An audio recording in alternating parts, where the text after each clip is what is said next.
Hey guys, today we're going to talk about your pelvic floor. Your pelvic floor muscles are the bottom of the core muscles when you're talking about core stability. Remember, you have the top muscle, which is the diaphragm.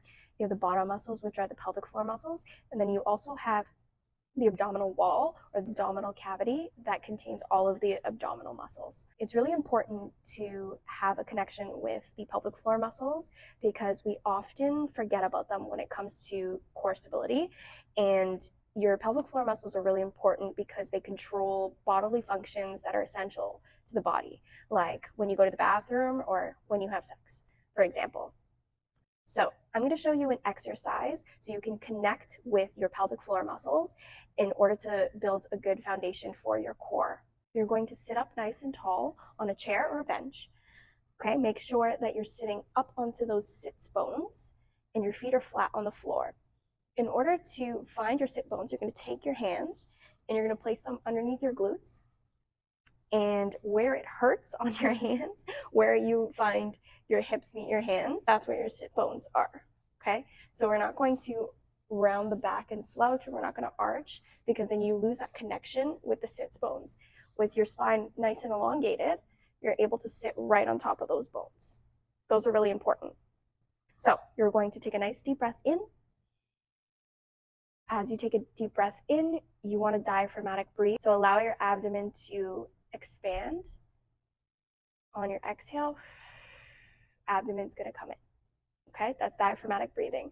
But now we're going to add some visualization with the pelvic floor. So we're going to do it again, but this time I want you to think that the sit bones that we just palpated are going to melt towards the floor on your exhale.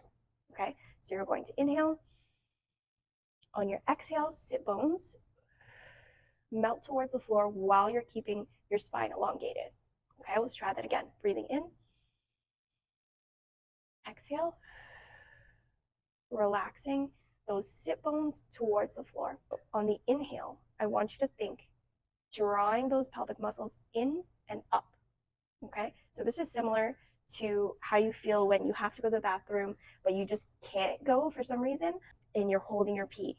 Okay, so it's a tension of drawing in and up, and it's a very small contraction. Okay, so we're not crunching in, but it's a very, very light contraction. So we're going to breathe in, drawing in and up the pelvic floor,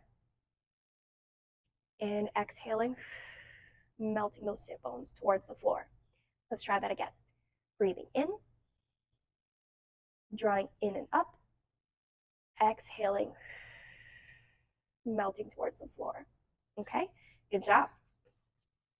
So a lot of people find it difficult, again, to connect to their pelvic floor muscles on the first try, right? So I want you to keep practicing, keep breathing, and don't be so hard on yourself if you can't make that connection at first. It might take a couple of cues and it might take a couple of tries in order to get this right.